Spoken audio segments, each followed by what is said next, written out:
expliquez-nous ce que vous êtes en train de faire les gars là. Alors là, c'est l'épure d'une des roues du char. Ouais. Donc à l'époque...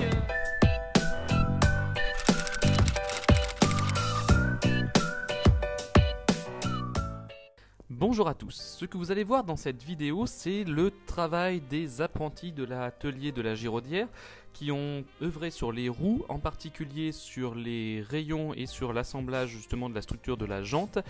Alors nous sommes éloignés de la structure ou d'une possible structure de l'époque, c'est-à-dire qu'ils prenaient des morceaux de bois qu'ils taillaient légèrement en angle pour les coller dos à dos à la colle de poisson comme vous pouvez le voir sur l'image. Nous avons dû choisir, vu les contraintes et les délais, d'œuvrer sur une structure plus simple, c'est-à-dire pour les 4 rayons de la roue, d'utiliser une structure monobloc. Celle-ci a été réalisée en lamellé-collé pour avoir une structure suffisamment résistante par rapport aux démonstrations pour le public, mais nous nous rapprochons, nous le supposons, de ce modèle original.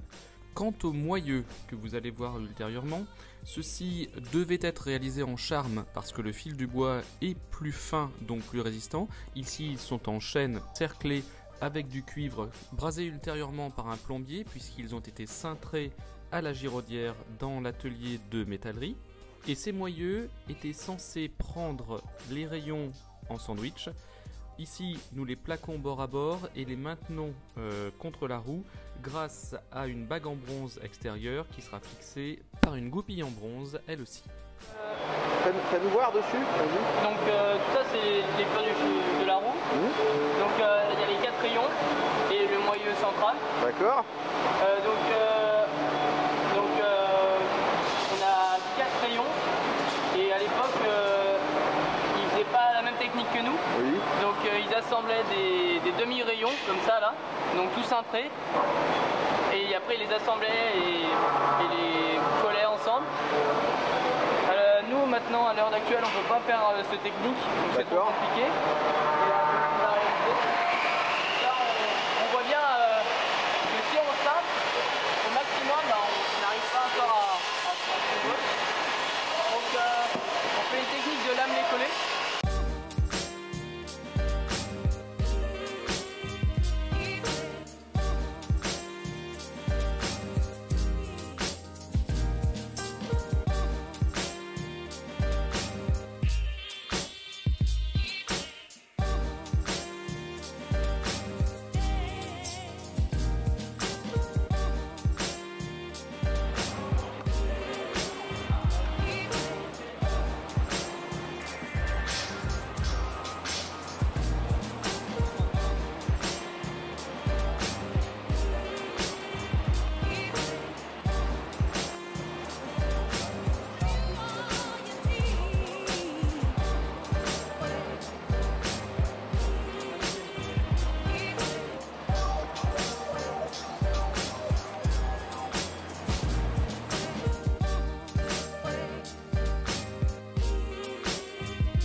Là, comment vous les mettez là? Alors là, on centre bien par rapport aux autres.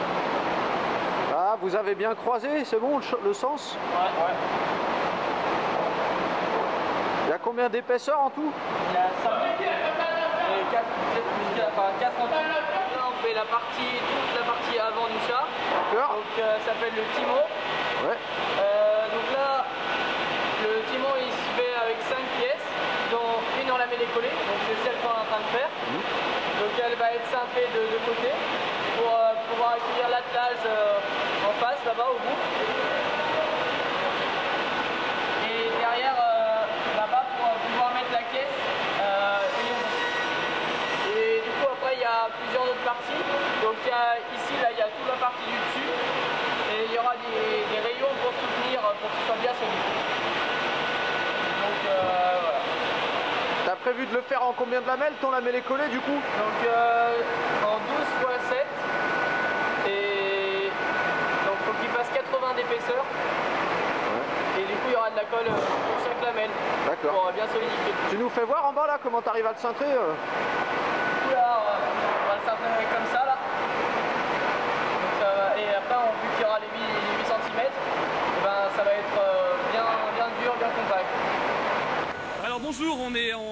direct de la Giraudière avec Emmanuel Grégoire. Bonjour Emmanuel. Bonjour.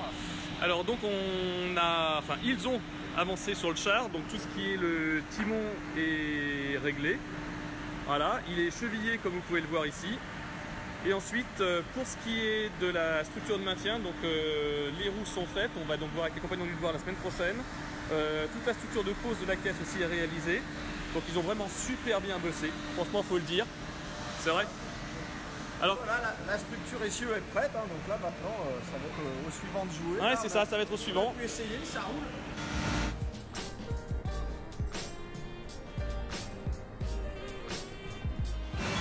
Et ça roule effectivement, donc avec les bacs en bronze et tout ce qui va avec.